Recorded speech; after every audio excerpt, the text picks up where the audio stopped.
ছেলেটা ঘুম পাড়িয়ে রেখে তুমি কোথায় গিয়েছিলে? আমি কোথায় গিয়েছিলাম না গিয়েছিলাম সেই কথা তোমাকে দিতে হবে নাকি? অবশ্যই দিতে হবে, আমি তোমার স্বামী।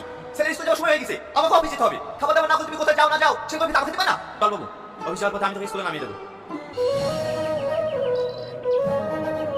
কি ব্যাপার, বিনা পারমিশনে তুমি আমার কেবিনে?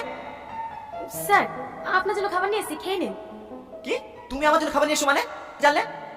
স্যার, আপনার কোম্পানিতে আমি 3 বছর ধরে কাজ করছি। আপনি কবে খাওয়া দাওয়া করেন না কবে করেন না সবই আমি আপনার মুখ দেখে বুঝতে পারি। আমি আমার স্ত্রীর সঙ্গে 10 বছর সংসার করছি, কিন্তু সে আমাকে চিনতে পারলো না। আর তুমি একটা কাজের মেয়ে হয়ে তুমি আমাকে কতটা চিনেছো? মন খারাপ করবেন না স্যার, যাকে যে যত বেশি সম্মান করে তার প্রতি তার খেয়াল থাকে। হয়তো আপনার স্ত্রী আপনাকে সম্মানই করে না। ওটাই হবে হয়তো।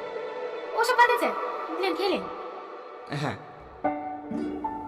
স্যার, এই একটা কথা বলবো? হ্যাঁ বলো।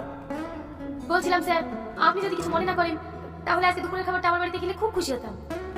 দুপুরে তোমার বাড়িতে? দয়া করে না করবেন না স্যার, আপনার মতো মানুষ যদি আমার বাড়িতে খেতে যায় নিজেকে খুব ধন্য মনে করবো। ঠিক আছে যাবো। আপনাকে অনেক অনেক ধন্যবাদ স্যার। সালমা, স্যার আপনি চলে এসেছেন, হাসেন হাসেন বসেন। আমি আপনার জন্য শরবত নিয়ে আসি। হ্যালো।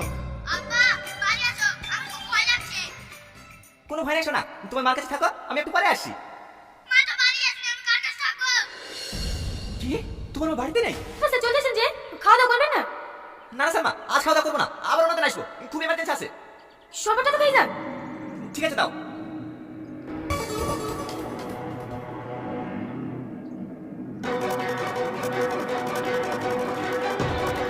কি ব্যাপার, মাথাটা হঠাৎ ঘুরতে লাগলো কেন?